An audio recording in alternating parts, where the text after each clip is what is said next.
Olá, pessoal, sejam todos bem-vindos à disciplina de Educação Especial na Perspectiva Inclusiva. E o tema da nossa aula de hoje será o percurso histórico da educação inclusiva no Brasil. Então, acompanhe comigo. Então, pessoal, para iniciarmos nosso diálogo e as nossas reflexões acerca do tema, eu trago a vocês uma citação de Rocha 2000. Rocha diz assim: para se ter a dimensão do entendimento que a sociedade tem sobre o indivíduo deficiente, precisamos nos reportar ao passado e localizar nas diferentes épocas o retrato que se fixou culturalmente sobre a ideia das diferenças individuais. E é por isso que eu trago a vocês aqui a noção da pessoa com deficiência e os movimentos históricos. Então, no que concerne ao conceito de deficiência, Zavarese, 2009, ele afirma que o seu percurso histórico ele pode ser compreendido a partir de 4 momentos, que foi desde do período pré-cristão até o século XXI. Então, na era pré-cristã, havia a omissão totalitária de atendimento.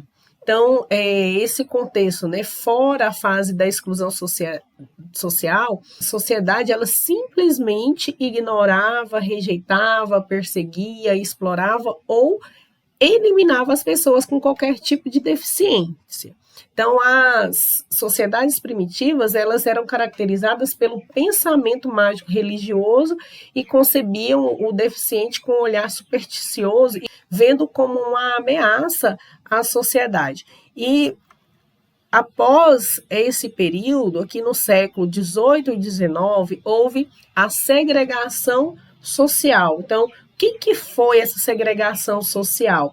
A segregação social, ela se pautava no isolamento do deficiente do convívio social, sendo assim criado nesse período algumas instituições específicas para que as pessoas com deficiência pudessem ser ali retiradas do convívio da sociedade, porque nesse período via-se a pessoa com deficiência como uma ameaça à sociedade. Então, para que não houvesse, como houve no período pré-cristão, no período da era pré-cristã, que havia a eliminação dessas pessoas, eles simplesmente segregavam essas pessoas, tirando-as do convívio social. Então, nesse período, eles tinham ali a assistência alimentar,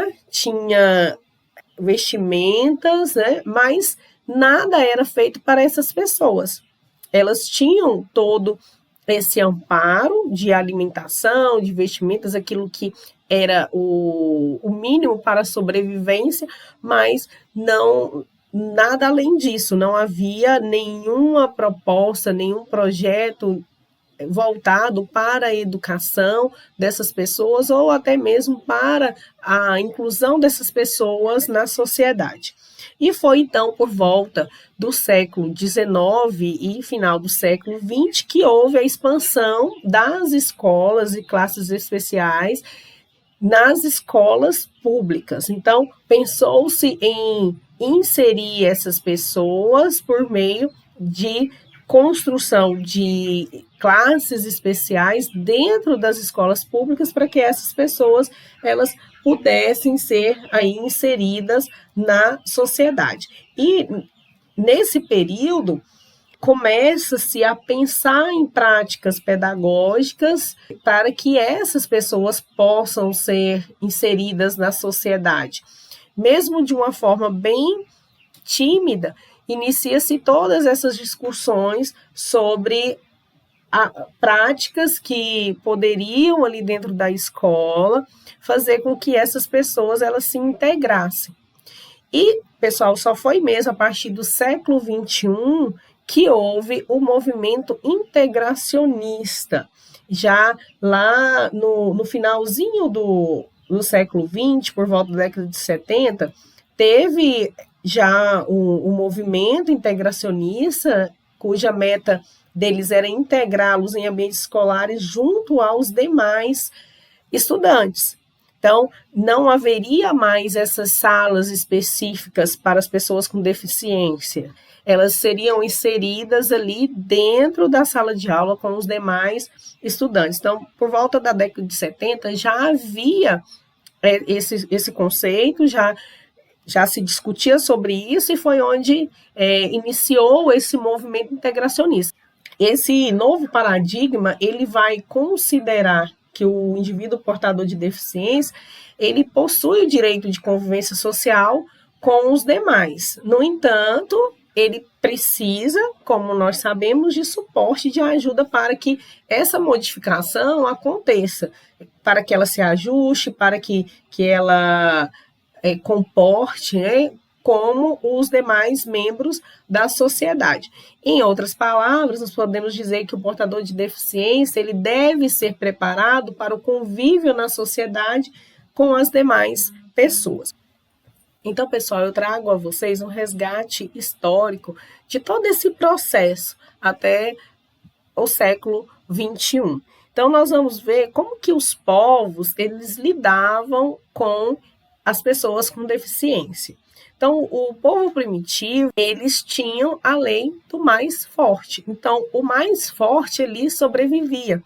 Então, dependendo do tipo de deficiência que se tinha, se a pessoa não conseguisse meios de sobrevivência, ela era excluída da sociedade. Já na sociedade grega, né, graças ao atendimento das necessidades básicas que foram garantidas pelos escravos, os homens livres, eles podiam se dedicar ao trabalho. E é assim que, pela primeira vez, os homens eles começavam a pensar de forma sistematizada. Na sociedade espartana, como as pessoas se dedicavam muito às guerras, né, eles valorizavam muito a ginástica, a dança, a estética, a perfeição do corpo, e que era, na verdade, ali o grande objetivo. Então, se ao nascer a criança ela apresentasse algum tipo de deficiência, ela era eliminada da sociedade, porque ela não servia, pessoal, para lutar, ela não servia para dançar, ela não servia para aquela sociedade. E então, eles valorizavam principalmente as mulheres espartanas por gerarem guerreiros. Naquela época também havia essa discriminação relacionada também ao sexo feminino. Então, era mais valorizada aquelas mulheres que geravam os guerreiros. Na sociedade ateniense, deixa-se a dicotomia de ser corpo e mente e passa-se a ser corpo e alma. Nesse período, o deficiente ele deixa de ser morto ao nascer, porém passa a ser estigmatizado, pois para o moralismo cristão católico, deficiência passa a ser sinônimo de pecado. Então, a questão de relacionar deficiência com pecado é algo que vai retrocedendo na medida que a Idade Média vai ali avançando. No entanto, sua origem remota a muito tempo antes, desde o período bíblico, né, em que aparece lá os 22 milagres com curas e exorcismos feitos por Jesus, né, que referem-se à cura de surdos, mudos e gagos. E outros se referem às paralisias, né, às possessões. A partir dessa concepção em que eles relacionavam a deficiência com o pecado, que nos deve auxiliar a compreender aí os horrores da segregação e estigmatização, principalmente das milhares de pessoas que foram, naquele período, eliminados através da fogueira da Inquisição. Entendendo essa situação, a queima de um deficiente, de uma pessoa supostamente possuída pelo demônio, não era, num primeiro momento, por maldade, sadismo, era algo cultural mesmo. Então, é importante isso ficar bem claro para nós. Houve, sim, talvez a falta de conhecimento naquele período, mas era por questões culturais. E também o racismo, né, maqueísta que presidia tais episódios era o de que o demônio havia se apossado e a função deles era de retirar-lhe essa posse dessas pessoas. É isso que nos ajuda a compreender por que nos autos da Inquisição e nas justificativas da igreja não se encontram afirmações de que a igreja queimou pessoas. A expressão que se usa é purificação pelas chamas. E uma outra forma de, embora menos enfática, de que a igreja deve ver e explicar a existência de cegos, surdos, paralíticos, loucos, leprosos, enfim, de pessoas portadoras de qualquer deficiência, era a de que eles eram instrumentos de Deus para alertar os homens a agraciar as pessoas com possibilidade de fazerem caridades. Então, posteriormente, essa concepção vai dar origem às santas casas de misericórdia. E eu trago, então, pessoal, aqui essa também transição do feudalismo ao capitalismo, né? Essa transição ela vai trazer profundas mudanças que vão repercutir em todas as direções desse período. Então acontece que o capitalismo ele vai aparecer como um poderoso sistema, né, um processo de civilização impondo-se a todas as outras formas sociais de vida e de trabalho. Então, a partir do século XVI, a burguesia, enquanto classe em processo de hegemonia, ela vai permeabilizar e impregnar a si e tudo o que cerca com o seu ideário de que vai ser batizado do liberalismo. Então, essa transição ela vai afetar a questão dos chamados deficientes. Então, o gradativo predomínio de uma produção voltada ao mercado, a possibilidade de acumulação, o desenvolvimento de uma ciência e tecnologia, é o que vai garantir o gradativo domínio do homem sobre a natureza. E vai diferenciá-lo radicalmente da situação anterior, em que os homens viviam diuturna e miseravelmente envolvidos com a produção para a subsistência. Então, este novo momento histórico, gradativo e potencialmente, vai colocando as condições para que os homens passem do reino da necessidade para o reino da liberdade. Então, por meio do expansionismo, a necessidade e a busca de novos mercados, as navegações, desafiaram a ciência e impulsionaram novas descobertas. Paralelo a esses avanços, na base material, vão sendo forjadas em nível teórico e ideológico as explicações e, posteriormente, as justificativas para a hegemonia burguesa. O que vai ficando claro na praxis dos homens é que o teocentrismo vai cedendo espaço ao antropocentrismo.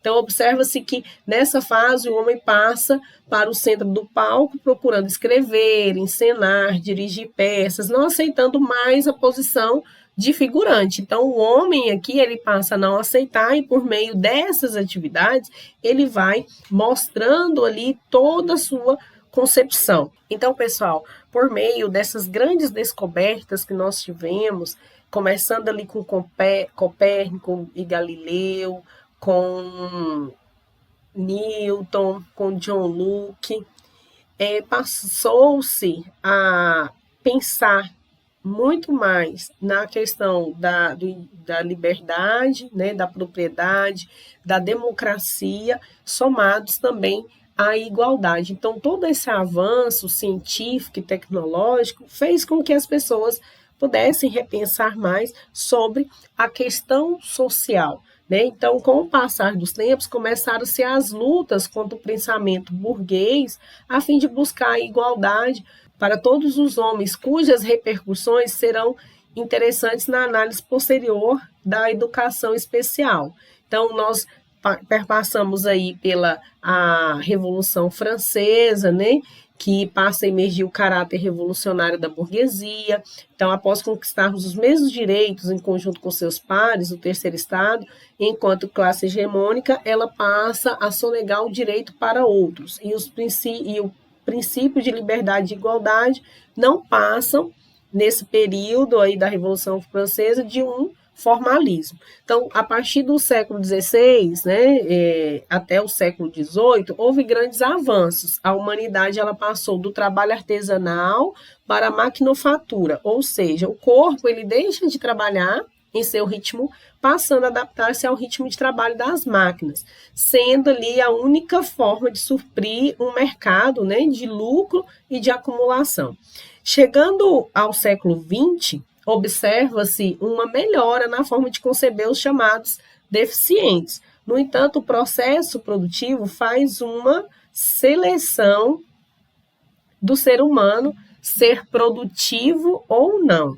Com o extraordinário avanço tecnológico, nós chegamos ao ponto do reino da liberdade, né? Nos liberamos de todo o trabalho repetitivo, desumano, e isso vai repercutir na questão da deficiência.